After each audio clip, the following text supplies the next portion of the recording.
전체적으로 보게 되면은 이 42절에 이제 속바지가 이제 지금 우리가 얘기하는 이제 팬티죠. 팬티인데 이게 하체를 가리는 거라서 팬티를 여기까지 넓적 허벅지까지 해달라고 성경에 기록되어 있죠. 42절을 허리에서부터 두 넓적 다리까지, 두 넓적 다리, 허벅지 여기를 이제 다 여기까지 가리는 거죠. 이것이 이제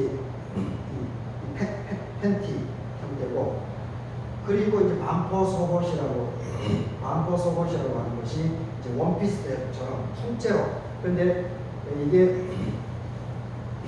어떤 여기 팔도 다 가리고, 양쪽 팔도 가리고, 그리고 통째로 해가지고 여기 발목까지 이제 속옷이 있고, 그리고 이 반포 속옷이 통째로 이렇게 내려지는 거. 그리고 이제 겉옷이라고 하는 것이 31절에 보게 되면 청색으로 되어 있는데, 이게 이 구멍만 뚫고 이 앞과 이 팔은 없습니다. 그래서 팔은 없고 여기 어깨에 걸치게 되는 거죠. 어깨에 걸쳐서 앞 여기 구멍만 뚫고서 이렇게 하는 것이 이제 겉옷입니다. 그리고 이제 에봇하고 흉배가 이제 이게 이 아론과 그의 아들 제사장들의 차이죠.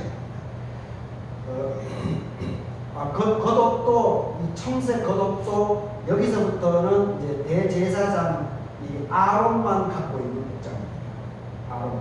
여기까지는 이제 여기 속바지하고 반포 속옷하고 그리고 끈은 그 아들들하고 아론하고 동일합니다. 그리고 이제 관 같은 경우도 관도 조금 차이가 있습니다. 제사장들하고 하는 관하고 이 아론 대제사장 역할을 하는 이 아론의 관 자체도 좀 차이는 있습니다. 그런데 어떤 제사장들도 관까지는 여기까지는 이제 공통된 건데, 근데 여기서부터가 이제 요 세 가지 부분이 그 대제사장 역할을 해야 되는 이제 아론하고 그 제사장 역할을 하는 그 아들들인데 복장이 또 차이가 여기서 벌어지는데, 일단 속옷을 입고, 그리고 그 위에 반포 속옷을 하얀 흰색으로 가리고, 그리고 여기 겉옷을 청색으로 구멍만 뚫어서 앞뒤로 다 가리고, 그리고 여기서 이제 에봇이 나오는 건데, 에봇에는 이제 여기 성경에 보게 되면 에봇은 8절부터 이제 에봇이 나옵니다. 6절부터 14절까지 이제 에봇에 대한 설명인데, 여기는 특별하게 6절을 보게 되면 청색, 자색, 홍색, 가늘게 꼰 배실, 정교하게 짜는데, 여기에 한 가지가 더 첨부가 되죠. 금으로 만든 실이 여기에 더 첨부가 됩니다. 이게 차이죠. 그러니까 이 대제사장, 하나님과 인간을 중재해야 되는 이 대제사장의 복장이 아주 특별한 거죠. 그래서 금을 첨부를 합니다. 그만큼 귀하다는 거죠. 그 직분이, 그 사람이 귀한 것이 아니고 그 직분을 맡는 것이 귀하다는 겁니다. 그러니까 목사라고 하는 그 직분이 중요한 것이지, 그 목사라고 하는 그 사람을 보면 안 되는 거죠. 이 금실을 통해 가지고 그 대제사장 직분을 맡는 것이 귀하다라는 것이 여기서 에봇에 금실이 들어가는 곳에 일단은 볼 수가 있습니다. 그리고 9절을 보게 되면 호마노 2개를 가져다가 그 위에 이스라엘 아들들의 이름을 새겨야 된다, 이렇게 얘기를 하고 있습니다. 호마노 2개, 보석입니다. 호마노, 저도 이제 찾아보니까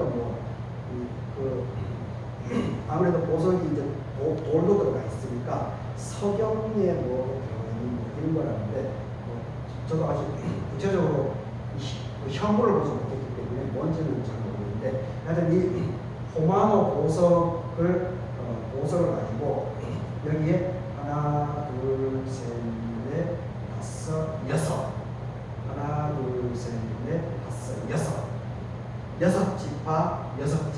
그래서 12지파.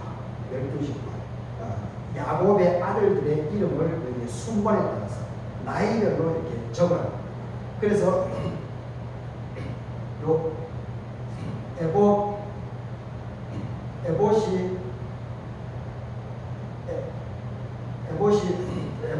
이렇게 해서 허리에 여기 홈이 묶어져 있어가지고 여기 허리에 이렇게 묶게 되어 있습니다.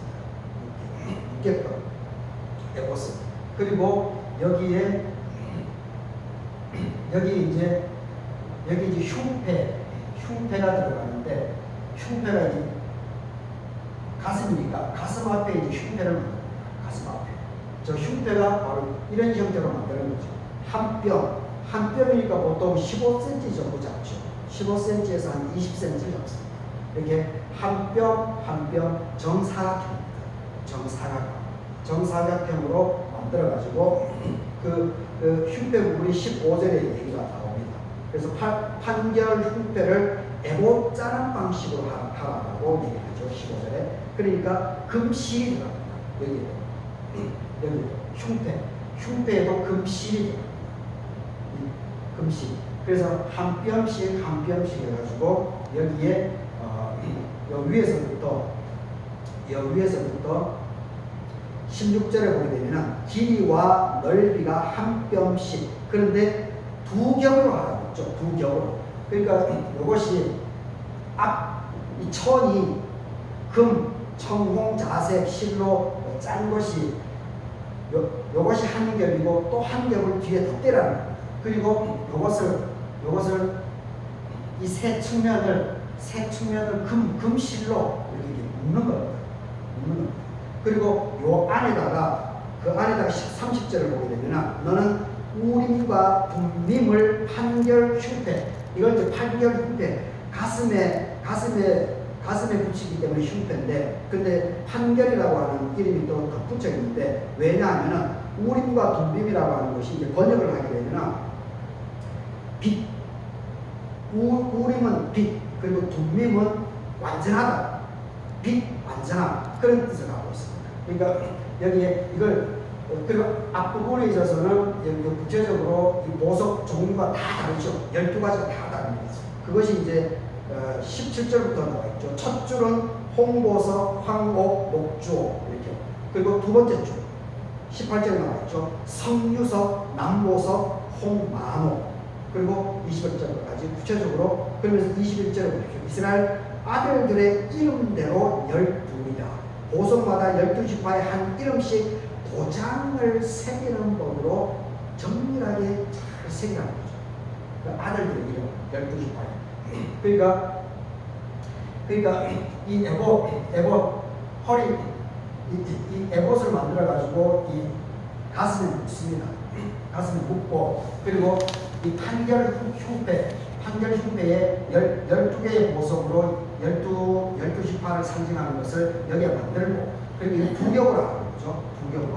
두 겹으로 해가지고 요 안쪽 두 겹으로 했으니까 여기 구멍이 주머니가 되죠.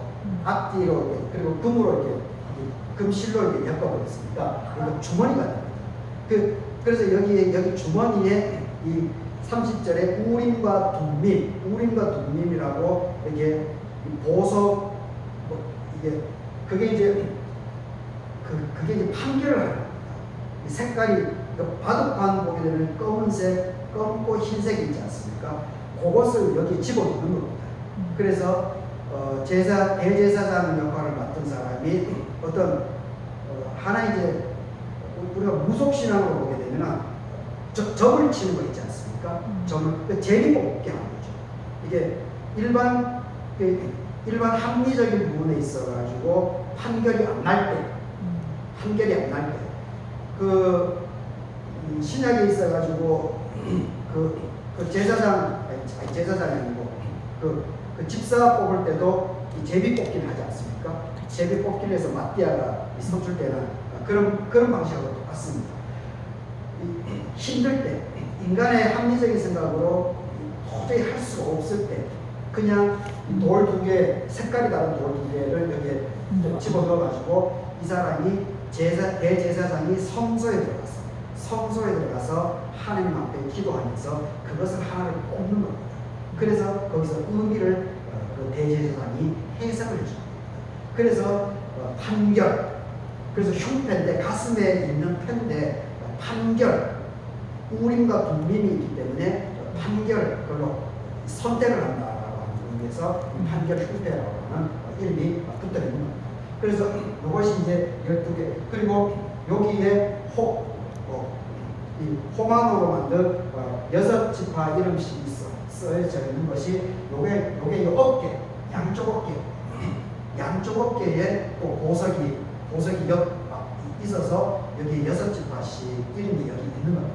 그리고 요 흉패하고 판결 흉패하고 이 요게 에봇이지 않습니까? 그리고 이 띠로 이렇게 묶었기 때문에 요 어깨 6지파씩 나와 있는 이 보석 요거하고 이것을 연결하는 겁니다. 요것을 그 금실로 이것을 연결하고, 그리고 이것도 뒤에 이쪽에 연결하는, 이쪽 뒤쪽 에봇하고 연결하는 거죠. 그리고 여기도 이쪽으로 이렇게 연결하고 그렇게. 그러니까 이게 이제 그래서 이거 그냥 영상으로 실제로 봐야 편한데 말로 하니까. 그러니까 근데 약간 이게 의미가 있는 거죠. 이게 의미가 뭡니까? 대제사장 아닙니까? 이스라엘 전체를 하나님 앞에 내어놓은 사람이니까. 그렇기 때문에 여기 12 이스라엘을 상징하는 12지파가 보석 하나하나씩에 다 이름이 박혀져 있어요. 그래서 이제 가슴에 앉는 거죠. 사랑이죠. 사랑의 마음으로 가슴에 품으라는 거죠. 그러니까 지금 이제 신학적인 의미를 더 부여하게 되면은 이 목사가 교인들을 한 사람 사랑으로 다 품어내야 돼요. 그리고 이 어깨 위에도 6지파씩 이름이 다 있는 겁니다.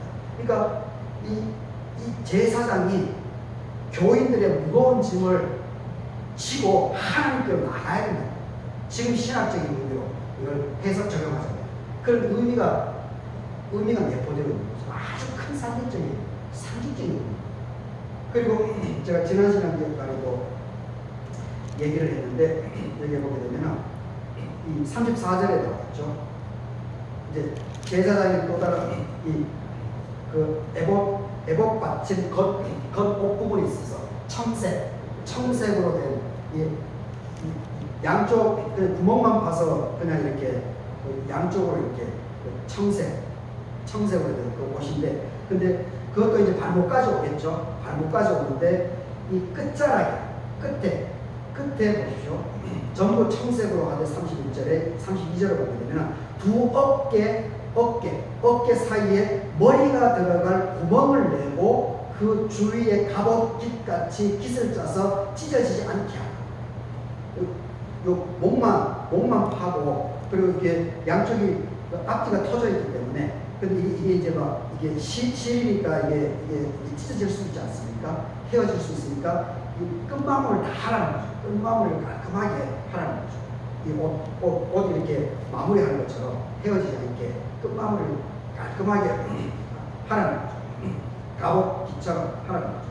그리고 나서 33절, 34절에 보면 옷 가장자리로 돌아가면서 끝부분에 옷 발목 쪽에 있는 그 끝부분에 돌아가면서 청색, 자색, 홍색 실로 석류수를 놓고 방울을 금방울하고 이 석류방울 이 두 가지를 금방울 달고 석류방울 달고, 그게 34절에 나오죠. 한 금방울, 한 석류, 그걸 실로 잡는 거니까. 그리고 또 한 금방울, 한 석류, 이렇게 석류, 그러니까 실로 만든 단추라고 보면 됩니다. 석류라고 하는 것은 동그랗게 해주고, 그리고 금으로 만든 방, 이렇게 돌아가면서 쭉 하는 겁니다. 그것이 의미도 얘기를 해놨죠. 의미도 35절에 보십시오. 아론이 입고 여호와를 섬기러 성소에 들어갈 때에 성소에서 나올 때에 그 소리가 들릴 것이다.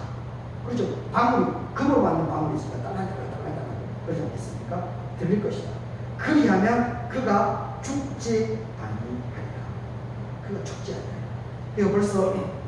벌써 이 이스라엘 부분에 있어가지고 지성소, 이 성소까지는 그래도 제사장이 돌아가면서 이제 들어가는 거니까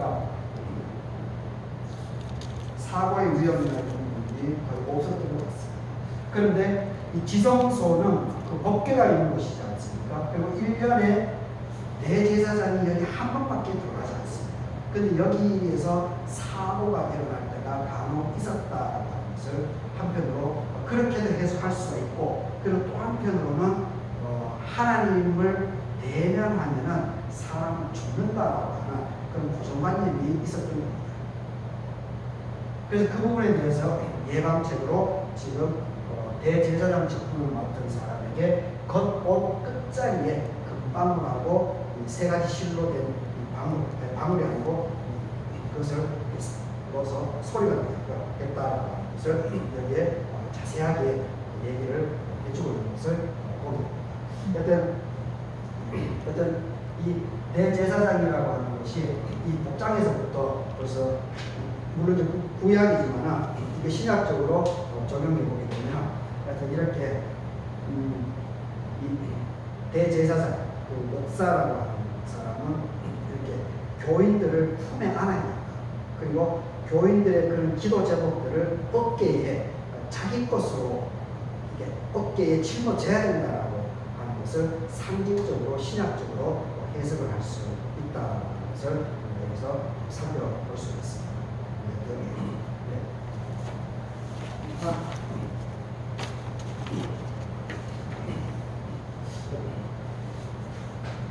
저 중요한 포인트죠. 저렇게 신학적인 의미로 율법에 대한 부분을 신학적인 의미를 담아서 해석을 보면 이렇게 복장 자체도 참 중요한 것을 볼 수가 있습니다. 여튼 이 성경의 이 제사장의 직분이라고 하는 것이지만 그런 참 중요한 부분이라는 것을 볼 수가 있습니다. 그래서 특별히 옷으로 구분해가지고 그 역할을 뭐라고 하죠? 준엄하게 감당해야 된다는 의미를 새겨놓고 있는 것을 봅니다. 근데 이런 데에 물리면 안 됩니다. 물리면 안 됩니다. 여기는 목사 혼자 가야 돼. 아니면 천벌로. 그러니까 이거는 철저하게 구약적인 거죠. 하여튼 예수님의 십자가의 죽음 그 금요일 날 9시에 아침 9시에 십자가에 달려서 오후 3시에 예수님께서 목숨이 끊어지지 않습니까? 6시간 동안 십자가에 매달려서 이 고통을 당하는데, 오후 3시에 예수님께서 이 생명을 하나님께서 가져가시면서 그때 일어나는 현상이 바로 이 지성소와 성소를 가로막고 있는 그 어느 누구도 대제사장에는 1년에 한 번밖에 들어갈 수 없는 그 휘장이 찢어져 버렸다는 것이 아주 큰 상징입니다. 예수 그리스도의 십자가의 죽음이 이게 하나님과 인간을 가로막고 있는 이것을 끌어냈다는 거예요. 그래서 우리가 예수 그리스도, 신약 예수 그리스도를 우리가 믿고 있는 사람이기 때문에 이런 성소와 지성소에 대한 개념들은 알 필요는 있습니다. 정확하게 알 필요는 있습니다. 그런데 그것을 묶이면 안 됩니다. 예수님께서 죽음으로 그것을 깨버렸기 때문에 그 눌리면 절대 안 됩니다. 눌리면은 이건 구약적인 관점입니다. 율법의 메인은 예수님이 그렇게 바리새인들하고 싸웠거든요. 우리가 이 의미는 정확하게 알되 법 정신을 알아야 되지, 그 법의 문구 문장에 얽매이게 되면 이것은 이게 생명을 죽여버려요. 생명을 죽여버려요. 우리가 늘 경계해야 돼요. 그런 부분에서 이 제사장의 복장도 이렇다라고 하는 것을 우리가 잘 새길 필요는 있지만 그것에 매이거나 밀리는 것이 아니고 오히려 자유함을 누려요. 그래서 우리가 예수 그리스도의 십자가 죽음이 피의 흘림의 삶, 이것이 참 우리가 마음속 깊이 새겨야 돼요. 그것으로 인해서 우리가 자유함이 있습니다. 예수 그리스도의 십자가 죽음에 있기 때문에 우리가 구약으로부터 해방됩니다. 그 의미를 우리가 더더 깊이 이해하면서 이번 한 주간도 평안할 수 있기를 바라겠습니다. 같이 기도하겠습니다. 너는 이스라엘 자손 중 너의 형 아론과 그의 아들들도 아론의 아들들 나답, 아비후, 엘라살, 이다말, 여호와 함께 너에게로 다가오게 하여 나를 섬기는 제사장 직분을 행하게 하였다. 너의 형 아론을 위해서 거룩한 옷을 지어서 영화롭고 아름답게 할지니 그래서 거룩하게 해서 너에게 제사장 직분을 행하게 하라. 아버지 순서에 따라서 출애굽기 28장의 말씀을 좀 길지만은 살펴보게 됩니다. 그리고 이 목장이 참 복잡한 부분이 있지만 사실 신문을 보게 되면 아무것도 아니지만은 말로 설명하고 그림을 알고 보니까 좀 어려운 부분이 있는 것 같습니다. 그래서 이 목장의 의미를 신학적인 관점에서 그리고 나름대로 최선을 다해서 이렇게 설명을 하게 됩니다. 하나님께서 우리들에게 지혜와 명철을 하게 해주시고 예수 그리스도 안에서 구약의 율법을 알면서도 예수 그리스도 안에서 우리가 자유함을 누려나갈 수 있도록 도와주시옵소서. 하지만 방종으로 흐르지 않도록 하나님께서 우리 마음 중심을 잘 잡아주셨기를 간구드립니다. 그래서 우리 갈개교회가 더욱더 이 마을과 지역사회를 위해서 온전하게 쓰임받을 수 있도록 도와주시고 또한 우리 교우들과 자녀 손들도 항상 사람들로부터 존귀함을 받아나가면서 선한 영향력을 미쳐나갈 수밖에 없는 교우들과 자녀 손들로 삼아주시고 그리고 또한 전도의 문들도 하나님께서 앞서 열어가 주셨기를 간구드립니다. 동면병님 병원에 입원 중에 있습니다. 하나님께서 직접 안수해 주시고 동면병님 회복되어서 또 이번 기회를 통해서 믿음이 깊어져 나가고 교회로 발걸음이 옮겨질 수 있도록 도와주시고 지암병님 둘째 따님으로 인해서 우리 교회에 첫 발을 들이게 되었습니다. 하지만 이런저런 고민이 있어서 아직 주일날 혼자 힘으로 예배당에 오지 못하는 것 하나님께서 아시오니 우리 지향 때문에 그 마음도 하나님께서 살펴주시고 어루만져 주시고 우리 나성훈 집사님의 그 고민 부분들도 하나님께서 이렇게 잘 어루만져 주시기를 간구드립니다. 그리고 우리 신원진 집사님 이제 눈 수술하기 위해서 자녀들로 왔습니다. 눈 수술 잘 될 수 있도록 도와주시고 또 우리 교우들 점점 연세가 들어가고 있습니다. 하나님께서 우리 교우의 이 강건함, 육신의 강건함을 더욱더 책임져 주시기를 간구드립니다. 모든 것을 맡겨드리며 예수님의 이름으로 기도드립니다. 아멘. 계신 우리 아버지여, 이름이 거룩히 여김을 받으시오며 나라의 임하오시며 뜻이 하늘에서 이루어진같이 땅에서 이루어지이다. 오늘날 우리에게 영원한 양식을 주옵시고 우리가 우리에게 죄 지은 자를 사하여 준 것 같이 우리 죄를 사하여 주옵시고 우리를 시험에 들게 하지 마옵시며 다만 악에서 구하옵소서. 내게 나라와 권세와 영광이 없게 영원히 있사옵나이다. 아멘.